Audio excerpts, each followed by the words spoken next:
Hi, this is Case Creative, where I talk about things like knitting and crochet. Today I'm going to be talking about my fiber art plans for 2026. It's the end of the year, and as the end of the year comes around, it's always just, I find it fun and also helpful to put together different plans and like mood boards for what I want to accomplish. So I want to talk a little bit about what I have planned for 2026 and hopefully give you some inspiration. One of the first things that I want to do is think about using up my yarn stash so I don't have to buy any more yarn. One of the main ways I want to end up using my yarn stash is to make different like hats and mittens to donate to this organization called Knit the Rainbow. Knit the Rainbow is an organization that donates different products like hats and mittens that are crochet and knit to homeless LGBTQ youth in the North. They seem to have a pretty big push until the end of February, which is why I want to focus on doing this first, as well as also I want to try to avoid buying more yarn until I can get through what I currently have. The other thing relating to my yarn stash, last year I had gotten the silhouette dress pattern and I have the yarn for it, and I even started it at one point, but I ended up frogging it, and I do want to come back to it. Like, I have all of this great yarn in my yarn stash. I have the buttons also, so I have everything I need. I just need to take on that challenge again. And then speaking of challenges, one of the main ways I also want to challenge myself is doing some more color work projects this upcoming year. At this point, my only real color work experience was just doing a duplicate stitch onto like V-neck pullover, but I want to do a project that is built in for color work, probably most likely a Fair Isle pattern. I did end up buying the pattern for the Bridget sweater because the pattern designer had put it on sale. So I already have that pattern. I'll end up needing to get the yarn for it, but it's definitely something I'm going to make. I was particularly inspired by one person who made kind of like, I would describe it as like a mint chocolate palette, essentially. That's what my thoughts were. I think they described it as like more earthy colors, but I really liked what they did. So I think I would do something a little bit similar. I might also kind of lean a little bit towards like the brown and the blue.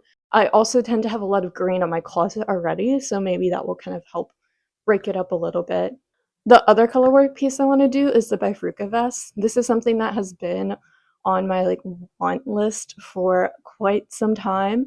So I'm hoping I'll end up having time to actually go forward and do it. It has this really nice little color work stitching on it. And I also think that it's helpful to not just have a bunch of sweaters and things for cold weather. And it's helpful to have different kinds of garments that you can wear for different types of weather. And doing a vest like that would be perfect for that. One of the other things that I have been really like saving and like, yes, I want this so bad, is these different outfits where they have like a red cardigan over a black dress or like a black skirt. It's not like a particular pattern and it's really like a dark burgundy red, but I really want a cardigan like that so I can do a similar outfit, and I feel like it could be a very good staple for a wardrobe. Similar to that, I would also love to try doing cables, like cable cardigans. I also had seen one person on Instagram where they kind of did like a cardigan, but it was short sleeves and it did have cables. And I, again, going back to what I was saying about the vest in terms of just having different pieces for different like weather climates, I feel like is really helpful. I also do live in a very warm place, so leaning a little bit away from like warmer pieces of clothing and more pieces that you could wear in warmer weather can definitely be helpful for my own self. The other major thing I want to do is do some beaded work. I have this like vision in my mind where I have like a beaded poncho and mohair, another lace weight yarn that's also the same color scheme as like a little head piece that is also beaded, that is the same color scheme as this long beautiful skirt that is also beaded. For the color scheme, I'm thinking that is something similar to like earth swamp colors or maybe even more like beach colors. I tend to be very inspired by nature when I'm thinking about like future pieces that I want to make, and this is definitely a case of that.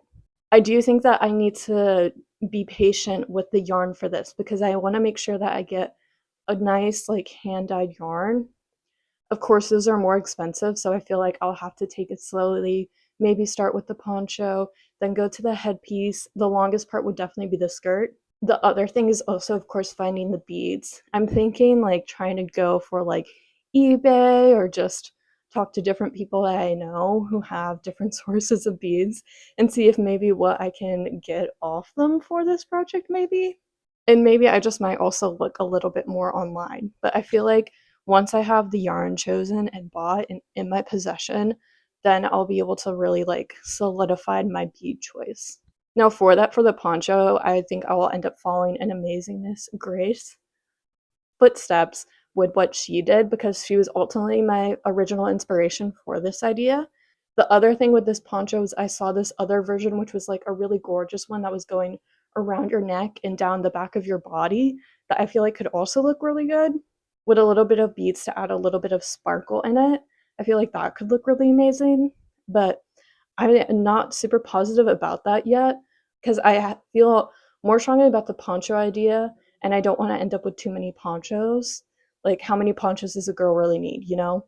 It would look amazing, but how much actual use would it get out of it? I'm not sure.